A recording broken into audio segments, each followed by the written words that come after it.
What's up, guys? Your boy OG Black with Wiretap Wednesdays. Okay, so we're going to get into today, guys, is talking about wiretaps, the way the government gets a hold of you. You know, a lot of people think that the government just listens in on your conversations, guys. They're not that smart. They're helped out by a lot of people. And I'm going to give you an example. Wiretap Wednesdays were to show you a side of the life that a lot of people don't talk about. The technology part. The technology part and the deceits and the lies and the things that people will do to you to get you caught up. I know this personally because I've been through it myself. One of the ways that OG Black will get into today is how they wire your car. Okay? Now, in my experience with my car being wired, I entered a marketplace. I won't say the name of the food place I was going to, but I was going inside to get some groceries. For some reason, I decided to go back to my car. I think I thought I left my phone there, or I left one of my phones there, because remember, boy OG Black was in the business and he was carrying a lot of phones at the time, 2 or 3 at a time sometimes. So I said, damn, I forgot one of my phones. So when I'm going back to my car, on the other side of the driver, I see a guy pop up. He goes back down. He acts like he's tying his shoe, and I stop and look at him like, "Hey, homeboy, can I get through here?" And he looked at me like, he's, "Oh yeah, man, yeah." He got up and he walked away, and I didn't pay it no mind. But little did I know that they had put a tracking device in my car and had hooked it up to the battery. You know, these electrical transmitters or these GPS systems or these tracking devices that the U.S. government puts on them are expensive. They do need electrical battery, or they need something to be able to suck power from to be charged. Because remember, guys, they're following you for days. So as long as there's a battery current giving them energy, they're definitely gonna know where you're at. So a lot of people ask, "Hey, OG Black, how do they tap your phones and stuff like that?" And I'm going to tell you how. Informants have a big part in this, guys.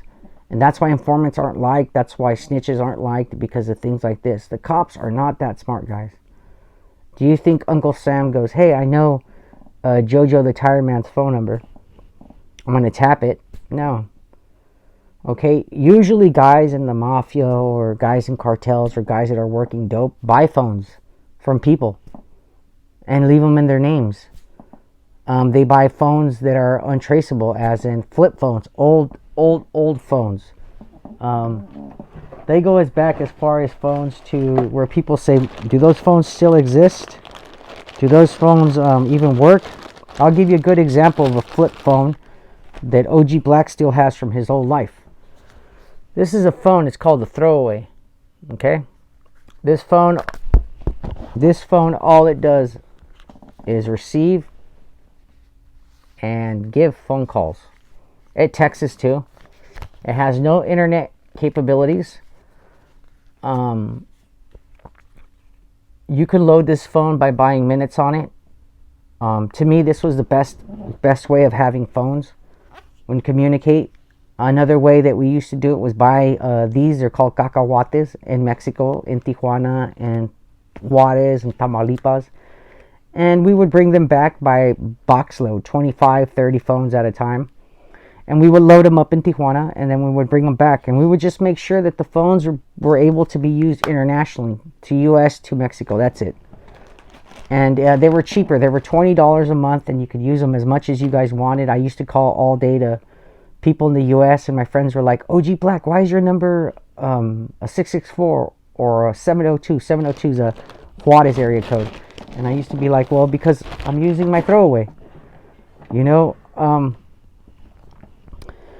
here's another way, guys, you can find out if your house is being tapped, or you have a transmitter, or you have something that's being as a hearing device inside your home. Now, you guys remember the old boom boxes that used to take tape player, or the tape player boom boxes? It doesn't even have to be a tape player boom box. It could just be an old radio.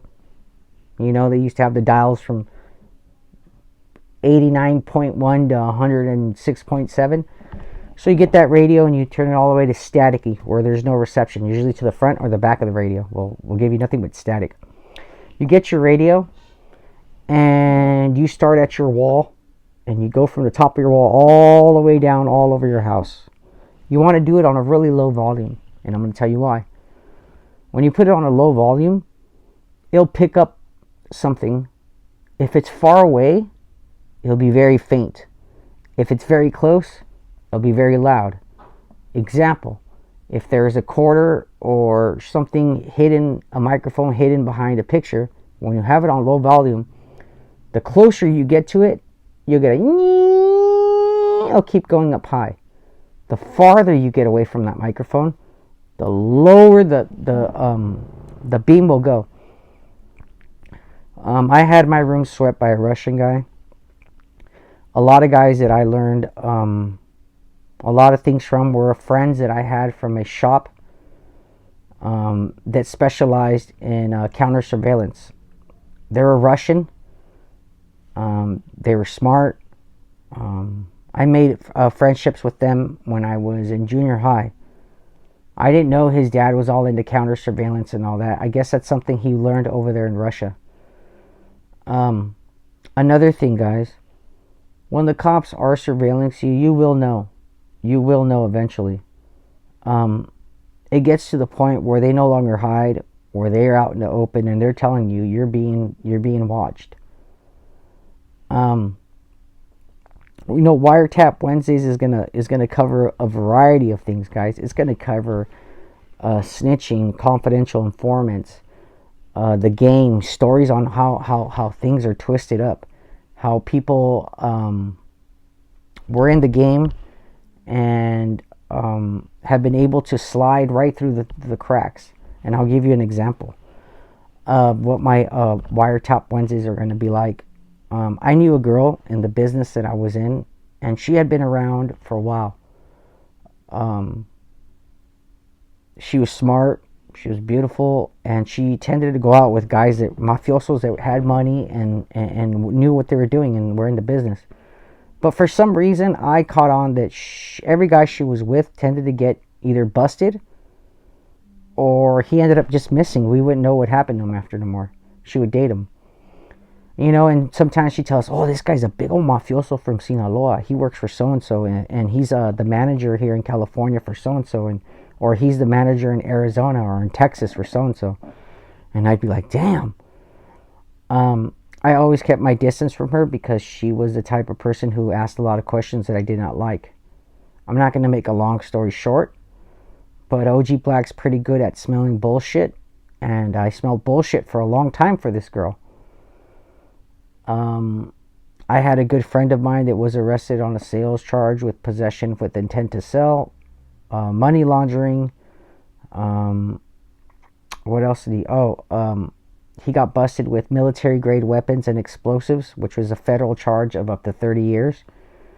And one thing he made clear to me was like, OG Black, nobody knows where I have my stuff at. And I'm all, well, somebody's got to know besides you. Who's got to know? And that's when he got quiet on the phone. And I said, you know who it is, huh? And he said, yeah. I said, okay. The heat was on this girl. Now, how did we find out she was a confidential informant? I'm going to tell you how, guys. And a lot of people say people are snitches and people are rats. I'm going to tell you something about snitches and rats. Okay?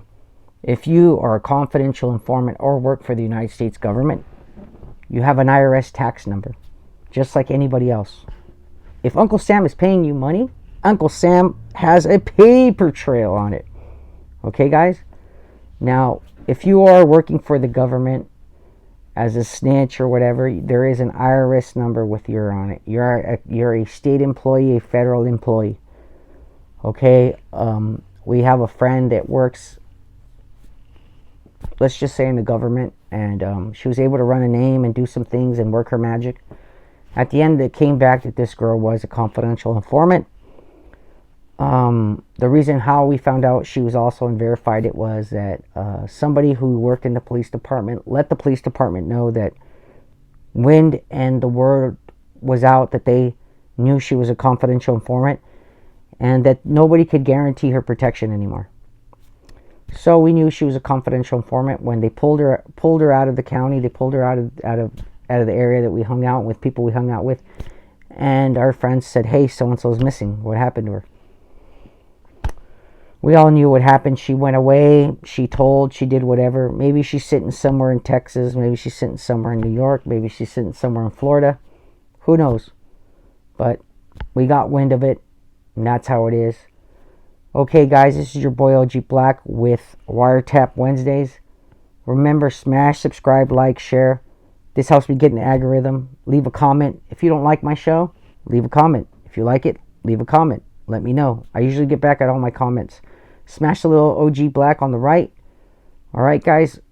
All my info's on there. My PayPal info, my Patreon info, and my Cash App info. Remember, guys, I'm not monetized and I don't get paid. It's your boy OG Black with Wiretap Wednesdays, and we're out, guys.